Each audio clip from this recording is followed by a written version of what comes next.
So as we discussed earlier, for a linked list like this way, we have a top indicating where's the beginning of the location for the linked list. In order to print it out every single item, we need something to help us walk through one by one. But top is a variable that stores the beginning of the linked list location. So we would not going to change its location at all. So what we need to do is that we need to create a temp address in the beginning equals to top, and then use the linked list address to walk through each item. Let's take a look of how we will be able to do that. So you can see that after we printed out the first item, we will move to the next location. So the temp will store the address of the second item and then keep moving like this way. And let's take a look of the code. The code is surprisingly simple. The printed out function is going to define by this 5 line of the code. In the beginning, like we mentioned, we're going to define the new temp pointer. And we make temp equals to top, indicating where is the beginning of the location. So you can see that in this example, we use the example that we see earlier, top equals to A, indicating the address for the first location is at A address. So 9 is going to be our first item. So take a look at this one. When we try to make temp equals to top, temp is located at the A address as well. As long as temp is not null, and since temp is at the address of A in this example, it is not null. So what we will do is this. We're going to see out, print it out the value that we want to print it out. And this is something new for you to learn. Temp is at address of A. This address contains 2 parts. One part is called the data part. The other part is called the next part. In order to access the data part or next part, this is the special sign that we will use in linked list to retrieve the information we need.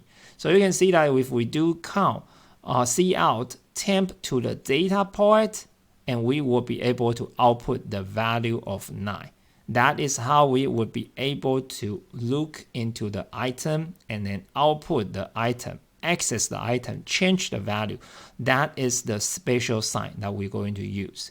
After we printed out the value of 9, we know the next address is going to be at 2. So what we were going to do is make temp originally at A address now equals to the next address. So the next address 2, basically when we assign temp equal to the next address 2, it will be able to move into here. And then since that is not null, we will be able to output a value of 17 and then goes to the next address. I do prepare the slides, the detailed slides to look into this one. So let's take a look of this. The same thing, I'm going to put the code on the left side, and then we will be able to use the example to navigate us to see what's happening. In the beginning, temp, we create a node of temp equals to top. So temp equals to top equals to A. So since temp is not null in the loop, it is not null, temp is A.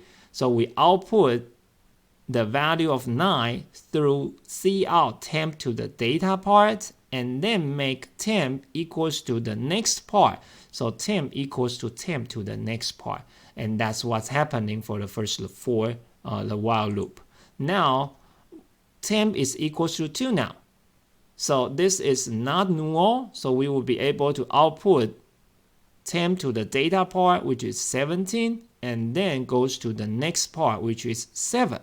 So in the next case, temp is at 7 now, so it is not null, and therefore you output the value of 22, and then temp equals to temp to the next, which is 6. So when temp is equal to 6, what you will see is that it is not null, it will output the value of 26, and then temp equals to the next part, which is 0. So temp is at the 0 at this loop time. Since temp is not null, because it's 0, it will output the value of 34, and then temp equals to the next part, which is -1, indicating this is the end of it. When temp is null, you can see that this while loop is breaked, and then it has nothing followed by that, indicating that it's the end of the program.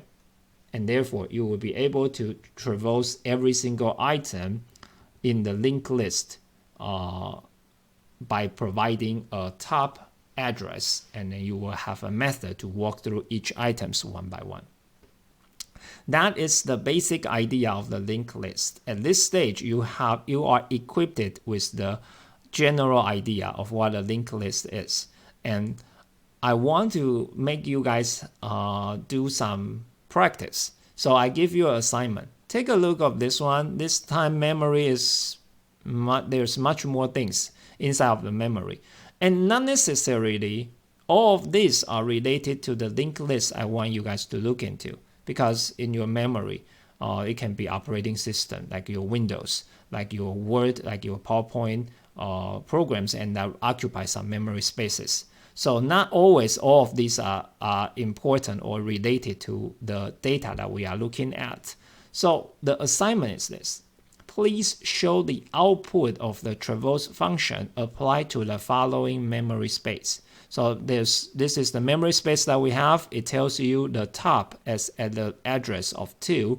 And if you run traverse program, what is the output of this traverse? So I'm designing this one as the assignments. Please submit this on time.